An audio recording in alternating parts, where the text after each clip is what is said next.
Hello guys, welcome to Unacademy UPPSC. मैं खुशबू चतुर्वेदी एक बार फिर से हूँ आपके सामने आपकी आज की करंट अफेयर्स लेकर के, यानी कि 6 मई 2020 की करंट अफेयर्स लेकर के। डेली आपकी करंट अफेयर्स आती है। आई होप आप लोगों को अच्छी लगती हो। अगर आपको ये अच्छी लगती है तो लाइक इसको जरूर कर दिया करिए। और साथ ही साथ में मैं आपको बताना चाहती हूँ कि इस पूरी की पूरी करंट अफेयर्स का जो पीडीएफ है आप डाउनलोड कर सकते हो। इसी वीडियो के नीचे दिए गए डिस्क्रिप्शन बॉक्स में टेलीग्राम चैनल का लिंक है, उस चैनल पर जाकर के आप इस पूरी के पूरी वीडियो का पीडीएफ डाउनलोड कर सकते हैं। खैर, स्टार्ट करते हैं आपकी आज की करंट अफेयर्स। आपके पहले प्रश्न में आपसे बोला जा रहा है कि निम्नलिखित में से किस संस्थान ने हाल ही में उच्च संक्रमण ग्रस्त क्षेत्रों के रासायनिक मुक्त कीटाणु शोधन के लिए पराबैंगनी यानी कि अल्ट्रावायलेट कीटाणु शोधन टावर यूवी ब्लास्टर विकसित किया है। तो ये बहुत ही न्यूज में रहा है और आपको पता ही होगा कि रक्षा अनुसंधान एंड विकास संगठन यानी कि defence research and development organisation DRDO ने इसको लॉन्च किया है। खैर, आपको बता देती हूँ कि एक पराबैंगनी कीटाणु शोधन टावर को रक्षा अनुसंधान और विकास संगठन द्वारा विकसित किया गया है।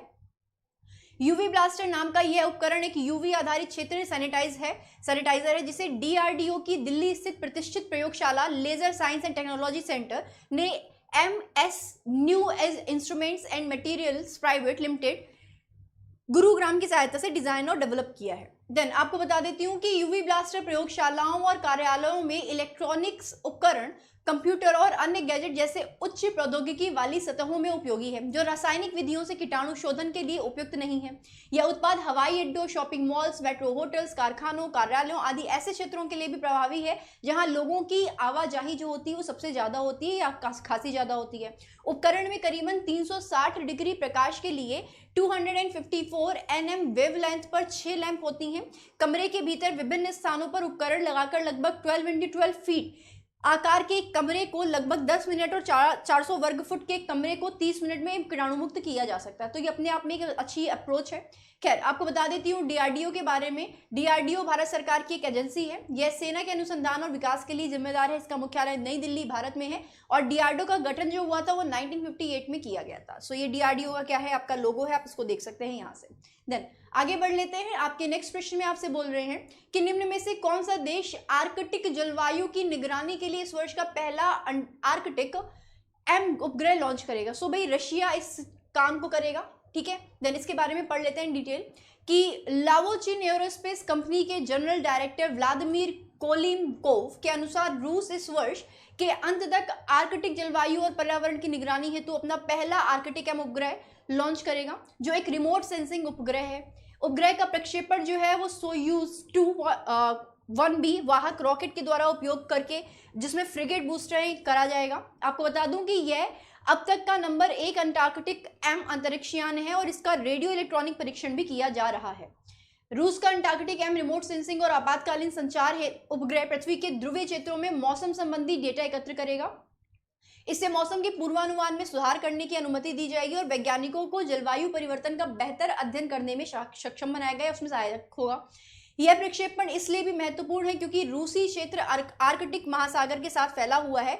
आर्कटिक एम उपग्रह रिमोट सेंसिंग और आपातकालीन संचार उपग्रहों की एक श्रृंखला है जो 12 घंटे की अत्यधिक वृत्ताकार कक्षा में कार्य करेगा। प्रक्षेपण रूस को उपग्रह के एक नेटवर्क का निर्माण करने की अनुमति देगा जो आर्कटिक क्षेत्र की मौसम की स्थिति की निगरानी पर केंद्रित होगा। सो इतना सारा सब कुछ करेगा ये आपका। देन आपका नेक्स्ट प्रश्न है और ये भी बहुत ही ज्यादा न्यूज में आप देख ही रहे होंगे कि अफ्रीकी स्वाइन फ्लू के बारे में निम्नलिखित में से कौन सा कथन सत्य है। वायरस का संक्रमण सुअर के मांस, लार, खून और टिश्यू से फैलता है। 3 मई 2020 तक 7 जिलों के 306 गांवों में 2500 सुअर मारे गए हैं। सो कौन से स्टेटमेंट सही है? दोनों के दोनों जो स्टेटमेंट है मेरे हिसाब से वो सही हैं। आपको बता दूं कि अब देश में यानी कि भारत में अफ्रीकी स्वाइन फ्लू यानी कि आपका स्वाइन फ्लू की दस्तक हो गई है। यहाँ देश का पहला मामला असम में सामने आया जहां 7 जिलों के करीबन 306 गांवों में 3 मई 2020 तक 2500 से ज्यादा सुअरों की मौत की खबर पता चली है। 2019 के आंकड़ों के मुताबिक राज्य में सुअरों की संख्या 21 लाख थी 2019 के आंकड़ों के मुताबिक, जो कि अब बढ़कर के 30 लाख हो चुकी है। वायरस का संक्रमण सुअर के मांस, लार और खून और उसके टिश्यू से फैलता है। तो दोनों स्टेटमेंट आपके सही हैं। असम के पशुपालन मंत्री अतुल बोरा का कहना है कि इस संक्रामक बीमारी को फैलने से रोकने के लिए दूसरा तरीका ढूंढेंगे एवं राज्य से सुअरों की आवाजाही रोकने के लिए भी कदम उठाए जाएंगे। अफ्रीकन स्वाइन फ्लू पिछले साल अप्रैल में चीन के शिजांग में शुरू हुआ था। शिजांग की सीमा अरुणाचल प्रदेश से लगती है। यहाँ आशंका है कि अफ्रीकन स्वाइन फ्लू का वायरस पहले अरुणाचल प्रदेश पहुंचा और फिर असम में आ गया है। देन आपको बता दूं इसके बारे में कि अफ्रीकी स्वाइन फ्लू वायरस अस्वरवीरिदे परिवार के एक बड़ा डबल असहाय डीएनए वायरस है। यह अफ्रीकी सुअर बुखार का प्रेरक एजेंट है। वायरस घरेलू सुअरों में उच्च मृत्यु दर के साथ एक रक्तस्रावी बुखार का कारण बनता है। कुछ आइसोलेट संक्रमण के बाद एक हफ्ते में जानवरों की मौत का कारण भी बन सकते हैं। देन आपको नेक्स्ट प्रश्न में बोला जा रहा है कि निम्नलिखित में से किसने समुद्र सेतु अभियान को लॉन्च किया है। भाई भारतीय आपकी जो नौसेना है उसने इसको लॉन्च किया है। देख लीजिए, भारतीय नौसेना ने विदेशों से भारतीय नागरिकों को वापस लाने के लिए राष्ट्रीय प्रयास के तहत समुद्र सेतु अभियान, जिसका अर्थ है सी ब्रिज, इसको शुरू किया है। भारतीय नौसैनिक जहाज जलाशवा और मागर वर्तमान में मालदीव गणराज्य के बंदरगाह के लिए वर्तमान में सक्रिय हैं। पहले चरण में यहां से 8 मई से भारतीयों को स्वदेश लाना शुरू हो जाएगा। पहले चरण में 1000 लोगों को लाया जाएगा। उसके लिए जहाज पर मेडिकल की सुविधा उपलब्ध होगी। उन्हें लाने के लिए या उनके लाने के दौरान सोशल डिस्टेंसिंग का पूरा ख्याल रखा जाएगा। इन लोगों को कोच्चि केरल में उतारा जाएगा। यहाँ उन्हें राज्य अधिकारियों को सौंप दिया जाएगा। यह ऑपरेशन रक्षा मंत्रालय, विदेश मंत्रालय, गृह मंत्रालय तथा भारत सरकार और राज्य सरकारों की विभिन्न अन्य एजेंसियों के साथ निकट समन्वय में आगे बढ़ रहा है। देन आपको बता देती हूँ नौसेना के बारे में कि भारतीय नौसेना भारतीय सशस्त्र बलों की नौसेना शाखा है। भारत का राष्ट्रपति भारतीय नौसेना का सर्वोच्च कमांडर है। इसकी स्थापना 5 सितंबर 1612 को हुई थी। नौसेना स्टाफ के प्रमुख एडमिरल करमवीर सिंह हैं। नौसेना दिवस जो होता है वो 4 दिसंबर को सेलिब्रेट किया जाता है। इसका आदर्श वाक्य है शमनो वरुणा, लाइक आपका जल के स्वामी हमारे लिए शुभ हो। देन आपके नेक्स्ट प्रश्न में आपसे बोल रहे हैं कि NGMA के संग्रह एक आभासी प्रोग्राम है जिसे national gallery of modern arts ने तालाबंदी के दौरान प्रदर्शनी की पहुंच को दिखाने के लिए प्रदर्शित किया है या प्रस्तुत किया है। वर्तमान सप्ताह के लिए इसका जो विषय है, जो थीम है, वो क्या है, आपसे पूछा जा रहा है। सो भाई आपको बता दूं कि जो विषय है वो रविन्द्रनाथ टैगोर के ऊपर है। और इसमें क्या बोला जा रहा है ये भी आप देखिएगा। National gallery of modern art NGMA नई दिल्ली में आभासी प्रोग्राम NGMA के संग्रह से प्रस्तुत किया है। NGMA के संग्रह से एक आभासी प्रोग्राम जिसे national gallery of modern art ने तालाबंदी के दौरान प्रदर्शनी की पहुंच को दिखाने के लिए प्रस्तुत किया है। यह कार्यक्रम NGMA के प्रतिष्ठित संग्रहों में से विभिन्न साप्ताहिक और दैनिक विषयों पर आधारित है। इस सप्ताह का विषय जो है वो आर्टिस्ट बाय आर्टिस्ट है, जो कि आपके ऑप्शंस में नहीं था, और यह गुरुदेव रविन्द्रनाथ टैगोर को समर्पित है। तो आपसे क्वेश्चन में पूछा जाना चाहिए था कि किसको समर्पित है। खैर, इस सप्ताह का कार्यक्रम 7 मई 2020 को रविन्द्रनाथ टैगोर की 159वीं जयंती पर मेल खाता है। यह आभासी कार्यक्रम और प्रदर्शनी कला प्रेमियों, कलाकारों, कला पारखियों, छात्रों, शिक्षकों आदि को अपने घरों में या घरों से शायद ही प्रस्तुत कलाकृतियों को देखने का अवसर देंगे। ये प्रदर्शन NGMA की वेबसाइट और सोशल मीडिया के प्लेटफॉर्म पर भी उपलब्ध है। कवि गुरु रविन्द्रनाथ टैगोर को गुरुदेव के नाम से भी जाना जाता है। रविन्द्रनाथ टैगोर जी का जन्म 7 मई 1861 को कोलकाता में हुआ था। वे कवि, साहित्यकार, दार्शनिक, नाटककार, संगीतकार और चित्रकार भी थे। विश्वविख्यात महाकाव्य गीतांजलि की रचना के लिए उन्हें 1913 में साहित्य के लिए नोबेल पुरस्कार से भी सम्मानित किया गया था। एकमात्र ये कवि हैं जिनकी 2 रचनाएं 2 देशों का राष्ट्रगान बनी। भारत का राष्ट्रगान जनगणमन और बांग्लादेश का राष्ट्रगान आमार सोनार बांग्ला, ये गुरुदेव की ही रचनाएं हैं। उनकी रचनाओं में गीतांजलि, गीताली, गीतिमाल्य कथाओं, कहानी, शिशु भोलानाथ, कणिका, क्षणिका, खेया आदि प्रमुख हैं। रविन्द्रनाथ टैगोर ने करीबन 2230 गीतों की रचना करी थी। 7 अगस्त 1941 को उन्होंने कलकत्ता में अपनी अंतिम सांसें ली थी। रविन्द्रनाथ टैगोर जी हैं ये। देन आपके नेक्स्ट प्रश्न में आपसे बोला जा रहा है कि अजय कुमार त्रिपाठी जी का हाल ही में निधन हो गया है। वह एक थे, भाई वो आपके न्यायिक सदस्य थे, अदरवाइज इनका नाम यहाँ पे नहीं होता। खैर, मैं बोल दे रही हूँ उनके बारे में कि 2 मई 2020 को न्यायिक सदस्य भारत के लोकपाल न्यायमूर्ति अजय कुमार त्रिपाठी का 62 वर्ष की आयु में एम्स में, यानी कि अखिल भारतीय आयुर्विज्ञान संस्थान नई दिल्ली में कोविड-19 के कारण निधन हो गया। ये अपने आप में एक बहुत ही दुखद घटना है। उनका जन्म 12 नवंबर 1957 को हुआ था। उन्होंने Shri Ram college of commerce से अर्थशास्त्र में स्नातक किया और कैंपस लॉ सेंटर दिल्ली विश्वविद्यालय में कानून का अध्ययन भी किया था। त्रिपाठी ने पटना उच्च न्यायालय में कानून की प्रैक्टिस शुरू की और 9 अक्टूबर 2006 को अतिरिक्त न्यायाधीश पटना उच्च न्यायालय के रूप में पदोन्नत हुए और 21 नवंबर 2007 को उच्च न्यायालय के स्थायी न्यायाधीश के रूप में भी उन्होंने शपथ ली। त्रिपाठी जी को 7 जुलाई 2018 को छत्तीसगढ़ उच्च न्यायालय का मुख्य न्यायाधीश बनाया गया था। 27 मार्च 2019 को न्यायमूर्ति त्रिपाठी जी ने भारत के लोकपाल के न्यायिक सदस्य के रूप में शपथ ली। वे भ्रष्टाचार विरोधी लोकपाल के 4 न्यायिक सदस्यों में से एक थे। त्रिपाठी जी ने अपने अभिनव विचारों और निविष्टियों के साथ भारत के लोकपाल संस्थान की स्थापना में महत्वपूर्ण भूमिका निभाई है। सो ये आपके त्रिपाठी जी हैं। बहुत ही दुखद था कि उनका कोरोना वायरस से निधन हुआ। खैर, आपसे बोला जा रहा है कि सरस संग्रह के संदर्भ में निम्नलिखित कथनों पर विचार कीजिए। श्री नरेंद्र मोदी ने सरकारी ई मार्केट प्लेस पोर्टल पर सरस कलेक्शन लॉन्च किया है। यह सरकार ई मार्केट प्लेस और दीनदयाल अंत्योदय राष्ट्रीय योजना या ग्रामीण आजीविका मिशन ग्रामीण विकास मंत्रालय की एक अनूठी पहल है। भाई पहला ऑप्शन आपका गलत है, सेकंड ऑप्शन जो है वो आपका बिल्कुल सही है। ये नरेंद्र मोदी जी के द्वारा लॉन्च नहीं किया गया है। केंद्रीय ग्रामीण विकास और पंचायती राज और कृषि किसान कल्याण मंत्री श्री नरेंद्र सिंह तोमर ने सरकार के ई मार्केट प्लेस पोर्टल पर सरस संग्रह लॉन्च किया है। सरस संग्रह सरकार ई मार्केट प्लेस और दीनदयाल अंत्योदय योजना राष्ट्रीय ग्रामीण आजीविका मिशन ग्रामीण विकास मंत्रालय की एक अनूठी पहल है।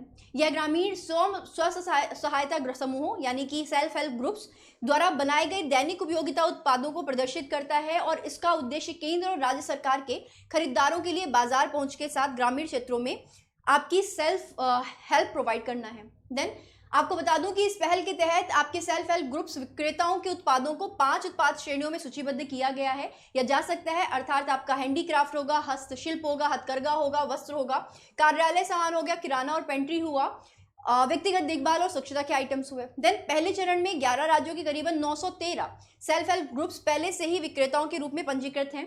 पहले चरण में करीबन 4,442 उत्पाद ऑन बोर्ड दर्ज भी किए गए हैं। आपके नेक्स्ट प्रश्न में आपसे बोल रहे हैं कि निम्नलिखित में से किसे मध्य प्रदेश प्रशासन के अतिरिक्त सचिव के रूप में स्थानांतरित किया गया है? शशांक मिश्रा को किया गया है। देख लेते हैं इनके बारे में। घातक कोविड-19 वायरस से लड़ने के लिए सुस्त होने के आरोपों के बीच मध्य प्रदेश सरकार ने वरिष्ठ आईएएस अधिकारी और उज्जैन कलेक्टर शशांक मिश्रा को बाहर कर दिया। इसके बाद मिश्रा शहर में कोविड-19 मामलों की बढ़ती संख्या को रोकने में विफल रहे, जिससे इस सप्ताह करीबन 173 कोविड-19 सकारात्मक मामले और 35 लोगों की मौत हुई है। इस बीच राज्य सरकार ने मिश्रा को इंदौर नगर निगम के कमिश्नर आशीष सिंह के साथ बदल दिया है, जिन्हें लगातार 2 बार इंदौर को देश के सबसे स्वच्छ शहर चार्ट में शीर्ष पर रखने का श्रेय दिया जाता है। 2010 बैच के आईएएस लगातार 2 बार इंदौर को लगातार अधिकारी सिंह को श्योपुर कलेक्टर प्रतिभा पाल द्वारा प्रतिस्थापित किया जाएगा, जो 2012 बैच के आईएएस अधिकारी हैं। देन मध्य प्रदेश के इंदौर शहर के नए नगर निगम आयुक्त के रूप में श्योपुर की कलेक्टर प्रतिभा पाल को नियुक्त किया गया है। प्रतिभा पाल की नियुक्ति आशीष सिंह की जगह पे हुई है। वहीं 4 मई को देर शाम उज्जैन कलेक्टर शशांक मिश्रा को हटाकर उनकी जगह आशीष सिंह को कलेक्टर बनाया गया। इसके अलावा 2007 बैच के आईएएस अधिकारी और उज्जैन के पूर्व कलेक्टर शशांक मिश्रा को अतिरिक्त सचिव के रूप में राज्य सचिवालय में भेजा गया है। आपके नेक्स्ट प्रश्न में आपसे बोल रहे हैं कि निम्न में से किसने 501 किलो का वजन उठा करके डेड लिफ्ट का वर्ल्ड रिकॉर्ड बनाया है?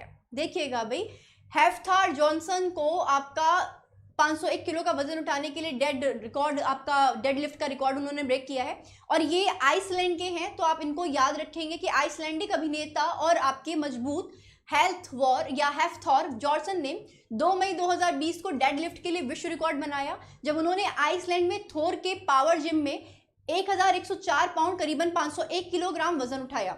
इससे पहले ब्रिटेन के एडी हॉल ने 2016 में 500 किलो वजन उठाया था। तो इसको याद रखना है, एडी हॉल का नाम भी आपको याद रखना है। 6 फीट 9 इंच लंबे जॉनसन ने 501 किलोग्राम वजनी बारवेल को कमर तक उठाया और फिर उसे 2 सेकंड तक पकड़े रहे, फिर जमीन पर रखा। जॉनसन 2018 में वर्ल्ड स्ट्रॉन्गेस्ट मैन ऑफ का अवार्ड भी जीत चुके हैं। 31 साल के जॉनसन HBO पर टेलीकास्ट होने वाली web series game of thrones के क्लेगन और द माउंटेन में ग्रेगर की भूमिका भी निभा चुके हैं। यह कार्यक्रम यहाँ ESPN पर लाइव स्ट्रीम किया गया।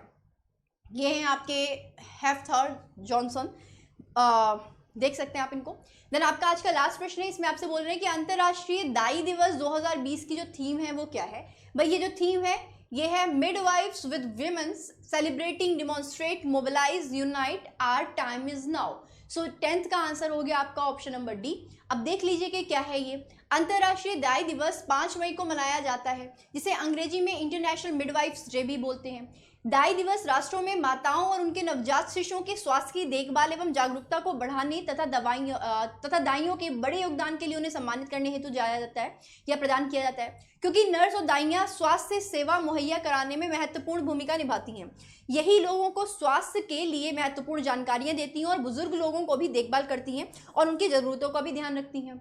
पहला दाई दिवस जो था वो वर्ष 1992 में 5 मई को मनाया गया था।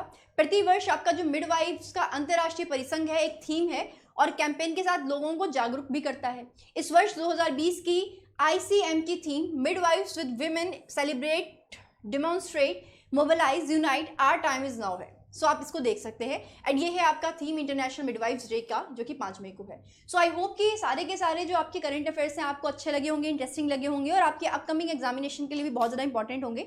सो मैं फिर से आपको बोलना चाहती हूँ कि again thank you for watching the session. और पूरे सेशन का आप डाउनलोड कर सकते हैं PDF। आपको अगर PDF नहीं मिल पाते हैं, किसी भी तरीके से आप कनेक्ट नहीं हो पाते, तो प्लीज़ वहाँ पे एक मैसेज सेंड कर दीजिएगा या मैसेज कर दीजिएगा, तो मैं आपको लिंक दे दूंगी। अदरवाइज डिस्क्रिप्शन बॉक्स में आपको लिंक्स मिल जाएंगे और आप वहां पे जाकर के PDF को डाउनलोड कर सकते हैं। So thank you for watching the session. Bye bye, tata, take care. And I hope कि आज का जो मैं डेटा दे रही हूँ कोविड-19 की भारत की वेबसाइट पर, तो वो थोड़ा सा ड्रॉप कर रहा है, डिक्लाइन कर रहा है। होपफुली कि ये जो डिक्लाइनेशन है ये आपका इसी तरीके से जाता रहे। सिमिलरली जापान में जैसे केसेस में कमी हुई है, उसी तरीके से इंडिया में भी कमी हो जाए और अब ये लॉकडाउन खत्म हो जाए, क्योंकि सब बहुत परेशान हो चुके हैं। So again thank you for watching and bye bye, tata, take care, bye bye.